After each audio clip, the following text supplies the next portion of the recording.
Break के बाद एक बार फिर से आप सभी का स्वागत है। हम आपको दे रहे हैं रोजगार समाचार। आरएस एग्जाम की तैयारी के बारे में जानने से पहले आइए जान लेते हैं रोजगार समाचार की नेशनल अपडेट्स कौन कौन सी है, यानी कि आपको कौन कौन सी कंपनियां नेशनली ढूंढ रही है। तो पहली जो कंपनी आपको नेशनली ढूंढ रही है वो है डिग्निटी कंसल्टेंट्स, और जो पद इनके पास वो वेकेंट है आपके लिए। तो पद है ग्राफिक डिजाइनर का पद। बात करूं लोकेशन की, जो कि कंपनी ऑफर करती है आपको, तो लोकेशन है मुंबई की लोकेशन। चलिए अब आगे बढ़ते हैं और बात करते हैं योग्यता की, जो कि कंपनी डिमांड करती है आपसे। तो योग्यता है पीजी, यानी कि ग्राफिक डिजाइनिंग की योग्यता। बात करें अनुभव की, तो 1 से 5 साल का अनुभव भी डिमांड करती है कंपनी आपसे। बात करें पैकेज की, तो 1,50,000 रुपए से लेकर 3 लाख रुपए सालाना का पैकेज भी डिमांड करती है कंपनी आपसे। और अगर आपको ये नौकरी पसंद है और आप अप्लाई करना चाहते हैं इनसे, तो अपना रिज्यूमे फॉरवर्ड कर सकते हैं इनके ईमेल आईडी पर। इनका ईमेल आईडी है team@dignityforlife.in। स्पेल चेक के लिए आप आपकी टीवी स्क्रीन पर नजर डाल सकते हैं। साथ साथ आप इनसे फोन से भी कॉन्टैक्ट कर सकते हैं। इनका फोन नंबर है 09769073885। चलिए आगे बढ़ते हैं और बात करते हैं अगली कंपनी की, जो कि आपको नेशनली ढूंढ रही है। तो अगली कंपनी है पवन कंसल्टेंसी। बात करें पद की, तो जो पद इनके पास वेकेंट है वो है फिजिशियन का पद। बात करें लोकेशन की, जो कि कंपनी ऑफर करती है आपको, तो लोकेशन है मुंबई, पुणे और ठाणे की लोकेशन। बात करें योग्यता की, जो कि आपके पास होनी चाहिए जॉब को अप्लाई करते वक्त, तो योग्यता है MBBS प्लस MD आपने किया हुआ होना चाहिए। बात करें अनुभव की, तो 0 से 5 साल का अनुभव भी डिमांड करती है कंपनी आपसे, यानी कि अगर आप फ्रेशर हैं तो भी जॉब के लिए अप्लाई कर सकते हैं। और 5 लाख रुपए से लेकर 15 लाख रुपए तक का सालाना बड़ा ही कमाल का पैकेज भी ऑफर करती है कंपनी आपको। चलिए अब आगे बढ़ते हैं और बात करते हैं कि कैसे आप आवेदन कर सकते हैं इस नौकरी के लिए। तो आवेदन करने के लिए आप जा सकते हैं इनकी वेबसाइट पर, जो कि है www.pavanconsultancy.com। स्पेल चेक के लिए आप आपकी टीवी स्क्रीन पर नजर डाल सकते हैं। साथ साथ आप इनसे ईमेल से भी कांटेक्ट कर सकते हैं और अपना रिज्यूमे फॉरवर्ड कर सकते हैं इन्हें। इनका ईमेल आईडी का पूरा पता है HR@pavanconsultancy.com। स्पेल चेक के लिए आप आपकी टीवी स्क्रीन पर नजर डाल सकते हैं। साथ साथ आप इनसे फोन से भी कांटेक्ट कर सकते हैं। फोन पे आपको वेंकट मिलेंगे। इनका फोन नंबर है 9884360351। चलिए आगे बढ़ते हैं और बात करते हैं अगली कंपनी की। तो अगली कंपनी है मिनीलैक इंडिया प्राइवेट लिमिटेड, और जो पद इनके पास अवेलेबल है आपके लिए, तो पद है सॉफ्टवेयर इंजीनियर का पद। बात करें लोकेशन की, जो कि कंपनी ऑफर करती है आपको, तो लोकेशन है पुणे की लोकेशन। चलिए आगे बढ़ते हैं और बात करते हैं योग्यता की, जो कि आपके पास होनी चाहिए। तो योग्यता है BTech या फिर BE आपने किया हुआ होना चाहिए CS में, यानी कि कंप्यूटर साइंस में। बात करें अनुभव की, तो 1 से 3 साल का अनुभव भी डिमांड करती है कंपनी आपसे। बात करें पैकेज की, तो 1,25,000 रुपए से लेकर 2 लाख रुपए का सालाना पैकेज भी ऑफर करती है कंपनी आपसे। बात करें आवेदन करने की, अगर ये नौकरी आपको पसंद है और आप आवेदन करना चाहते हैं, तो आप जा सकते हैं इनकी वेबसाइट पर, जो कि है www.minilakgroup.com। स्पेल चेक के लिए आप आपकी टीवी स्क्रीन पर नजर डाल सकते हैं।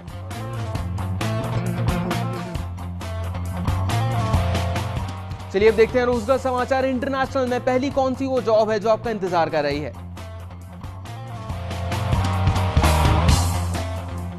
तो पहली वो कंपनी है सरला टेक्नोलॉजीज, और जो पद इनके पास वो वेकेंट है आपके लिए, तो पद है सेफ्टी इंजीनियर का पद।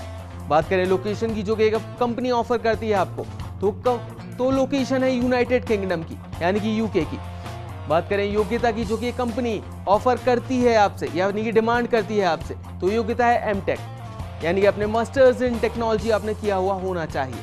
बात करें अनुभव की, तो 8 से 13 साल का अनुभव भी डिमांड करती है कंपनी आपसे। और सीट्स की बात करें तो 10 सीट्स वेकेंट है इस कंपनी के पास आपके लिए, तो जल्दी से अप्लाई कीजिए। और पैकेज की बात करें तो 20 लाख रुपए से लेकर 35 लाख रुपए तक का सालाना बड़ा ही कमाल का पैकेज भी ऑफर करती है कंपनी आपको। और अगर आप आवेदन करना चाहते हैं इस जॉब के लिए, तो आप जा सकते हैं इनकी वेबसाइट पर, जो कि है www.sarlatech.com। स्पेल चेक कर आप आपकी टीवी स्क्रीन पर नजर डाल सकते हैं। साथ ही साथ आप इनसे ईमेल से भी कांटेक्ट कर सकते हैं। इनका ईमेल आईडी है pmokhle@sarlatech.com। स्पेल चेक कर आप आपकी टीवी स्क्रीन पर नजर डाल सकते हैं। चलिए देख लेते हैं अगली कौन सी वो कंपनी है जो आपका इंतजार कर रही है। तो अगली कंपनी है oasis resource management private limited, और जो पद इस कंपनी के पास वेकेंट है आपके लिए, तो पद है medical laboratory technicians and pathologist का पद। बात करें लोकेशन की, जो कि एक कंपनी आपको ऑफर करती है, तो लोकेशन है कनाडा कनाडा, ऑस्ट्रेलिया और हांगकांग की लोकेशंस। बात करें योग्यता की, जो कि कंपनी डिमांड करती है आपसे, तो योग्यता है ग्रेजुएट। बात करें अनुभव की, तो 3 से 8 साल का अनुभव भी डिमांड करती है कंपनी आपसे। बात करें पैकेज की, तो 20,000 रुपए से लेकर $30,000 पर एनम यानी कि सालाना का पैकेज भी ऑफर करती है कंपनी आपको। और अगर आप आवेदन करना चाहते हैं इस नौकरी के लिए, तो आप जा सकते हैं इनकी वेबसाइट पर, जो कि www.oasisindia.com। स्पेल चेक के लिए आप आपकी टीवी स्क्रीन पर नजर डाल सकते हैं। साथ ही आप इनसे फोन से भी कॉन्टैक्ट कर सकते हैं। इनका फोन नंबर है 09899 790620।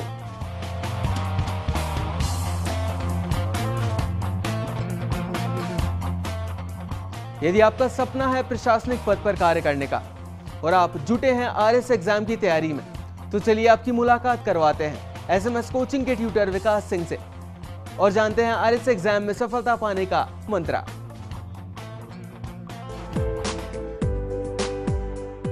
राज्य की सर्वप्रतिष्ठित प्रशासनिक सेवा जो लगभग हर अभ्यर्थी का सपना है, तो राज्य की सबसे बड़ी जो प्रशासनिक सेवा है, जो परीक्षा है, उसका नाम है राजस्थान प्रशासनिक सेवा। ये है आरएस, जिसके लिए लाखों अभ्यर्थी दूर दराज के क्षेत्रों से, गांव शहर, हर व्यक्ति इसके लिए क्या कर रहा है, तैयारी कर रहा है। वर्तमान में राजस्थान में 31 अक्टूबर को इसका एग्ज़ाम है, जिसका पहला चरण होता है प्रारंभिक परीक्षा।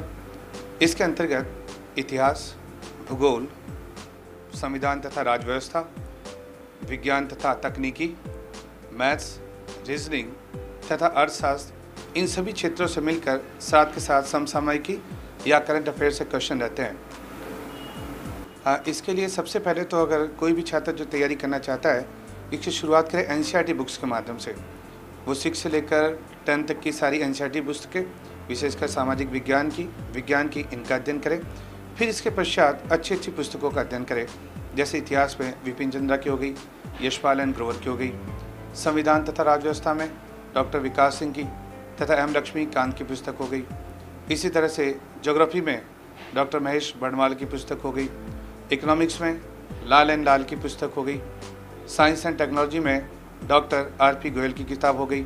अगर इस तरह की कुछ किताबों का सटीक और विश्लेषणात्मक अध्ययन किया जाए, तो प्रारंभिक परीक्षा में आसानी से सफलता प्राप्त की जा सकती है। इसके सिलेबस में जैसे कि आरपीएससी की बात करें, तो निर्धारित नहीं है कि कहाँ से कितने क्वेश्चन पूछे जाएंगे। 2013 में जो प्रीलिम्स क्वेश्चन पूछा गया था, उसमें सर्वाधिक संविधान तथा राज्य व्यवस्था से 22 क्वेश्चन थे। तो कभी किसी हिस्से को बढ़ा दिया जाता, कभी किसी हिस्से को बढ़ा दिया जाता, लेकिन सामान्यतः संविधान तथा राज्य व्यवस्था से 20 क्वेश्चन, इतिहास से 20 क्वेश्चन, अर्थशास्त्र से 20 क्वेश्चन, साइंस तथा टेक्नोलॉजी से 20 क्वेश्चन, मैथ से 10 क्वेश्चन, रीजनिंग से 10 क्वेश्चन, इस तरह का एक सुनियोजित इसका विश्लेषणात्मक शुरू किया गया है। इसमें लगभग नियर अबाउट अगर राजस्थान की बात करें, तो लगभग 4 से 5 लाख स्टूडेंट प्रारंभिक परीक्षा में भाग लेते हैं, जिसके अंतर्गत 12 से 15 गुना तक छात्रों को मेंस के लिए बुलाया जाता है तथा उसके पश्चात 3 गुना छात्रों को साक्षात्कार के लिए बुलाया जाता है। ये इसका रेशियो रहता है, जिसमें सर्वाधिक भागीदारी प्रारंभिक परीक्षा में की जाती है। अगर हम करंट अफेयर्स के लिए चाहें, तो राजस्थान में राजस्थान पत्रिका हो गई, दैनिक भास्कर, इनमें से किसी एक पेपर का अच्छे से अध्ययन करना चाहिए। साथ के साथ करंट अफेयर्स के मैगजीन जैसे प्रतियोगिता दर्पण हो गई या क्रॉनिकल हो गई, इनका अध्ययन करके साथ के साथ हमें सुनियोजित ढंग से नोट्स बनाने चाहिए, ताकि एग्जाम में जो 10 से 15 क्वेश्चन करंट अफेयर्स बेस्ड रहते हैं, उससे पूछे जाते हैं, उनका विद्यार्थी सही ढंग से आंसर दे सके। तो करंट्स की अपने आप में एक महत्ता बनी हुई है। जनरल नॉलेज में जैसा कि मैंने आपको बताया कि इतिहास है, भूगोल है, संविधान तथा राज्य व्यवस्था है, साइंस एंड टेक्नोलॉजी है, मैथ्स है, रीजनिंग है। तो इसके लिए सबसे जो बेहतरीन पुस्तक है वो है एनसीईआरटी की पुस्तक। इसमें अगर हम 6 से लेकर 10 तक की सारी एनसीईआरटी पुस्तकें पढ़ लें, सामाजिक विज्ञान की, तो उसमें आसानी से आपको सरलता से प्रश्न मिल जाएंगे। इसके पश्चात जितनी भी स्टैंडर्ड की बुक्स है, जैसा कि मैंने आपसे कहा कि हिस्ट्री में तो यशपाल एन ग्रोवर की हो गई, विपिन चंद्रा की हो गई, या संविधान में तो डॉक्टर विकास सिंह, एम लक्ष्मीकांत की पुस्तक हो गई। इसी तरह से अर्थशास्त्र में तो मिश्रापुरी और लाल लाल की हो गई। साइंस टेक्नोलॉजी में तो डॉक्टर आरपी गोयल की हो गई। इस तरह की अगर कुछ अच्छी पुस्तकों का अध्ययन किया जाए, तो प्रारंभिक परीक्षा में विद्यार्थी सरलता से प्रवेश पा सकता है। वहीं अगर इकोनॉमिक्स की बात करें, तो उसके लिए तैयारी किस तरह से की? इकोनॉमिक्स के लिए एनसीईआरटी की पुस्तक सबसे पहला स्टेप। इसके पश्चात आप लाल की पुस्तक तथा उसके साथ के साथ प्रतियोगिता दर्पण का जो अर्थव्यवस्था में अतिरिक्तांक आता है, वो विद्यार्थियों के लिए बहुत ही बेहतरीन रहेगा। मैथ्स के लिए आरसी अग्रवाल की पुस्तक आती है, उसका अध्ययन किया जाए तो उससे आसानी से क्वेश्चन इजी वे कर सकते हैं हम सब। पुराने मॉडल पेपर में कुछ क्वेश्चनों की पुनरावृत्ति भी होती है, लेकिन साथ के साथ विद्यार्थियों को चाहिए कि जितने भी स्टेट पीएससी विशेषकर हिंदी भाषी क्षेत्र हैं, जैसे उत्तर प्रदेश का हो गया, उत्तराखंड का हो गया, झारखंड का हो गया, मध्य प्रदेश का हो गया, इन कुछ हिंदी भाषी क्षेत्रों के जितने भी अभी तक पीएससी के पेपर्स हुए हैं, अगर उनकी हम पुनरावृत्ति कर लें, एक बार उन पर नज़र डालें, तो काफ़ी क्वेश्चन आपको एक आइडिया मिल जाता है कि कैसे प्रीलिम्स एग्जाम को फेस करना है तथा किस तरह के क्वेश्चन पूछे जाते हैं तथा कई बार एज इट इज़ क्वेश्चन वापस रिपीट होते हैं, तो विद्यार्थी को पास होने में आसानी रहती है। प्रारंभिक परीक्षा जैसे विद्यार्थी उत्तीर्ण होता है, फिर उसका प्रवेश होता है मेंस या मुख्य परीक्षा में तथा प्रारंभिक परीक्षा तो केवल एक क्वालिफाई है जिसके मार्क्स छुटते नहीं, लेकिन मेंस आपकी रैंक डिसाइड करती है। इसीलिए मेंस में आपका तथ्यात्मक साथ के साथ कंसेप्ट दोनों स्थिति आपके क्लियर होनी चाहिए तथा मेंस में आपके सारे पेपर होंगे जिसमें आपको हिंदी भी पढ़नी है, इंग्लिश भी पढ़नी है तथा जीएस के सारे पेपर होंगे।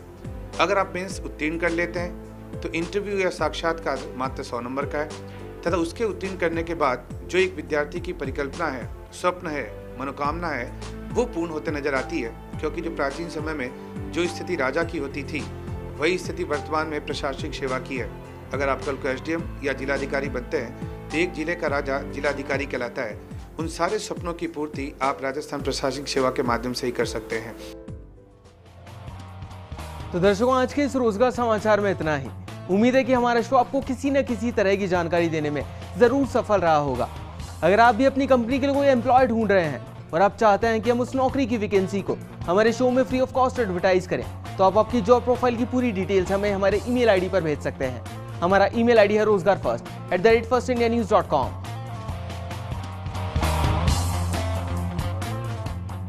अगले हफ्ते आपसे फिर मिलेंगे नई जॉब्स के साथ। आप रोजगार समाचार के रोजगार अलर्ट के लिए हमारी वेबसाइट भी विजिट कर सकते हैं, जो कि है www.firstindianews.com। आज के लिए इतना ही। नमस्कार।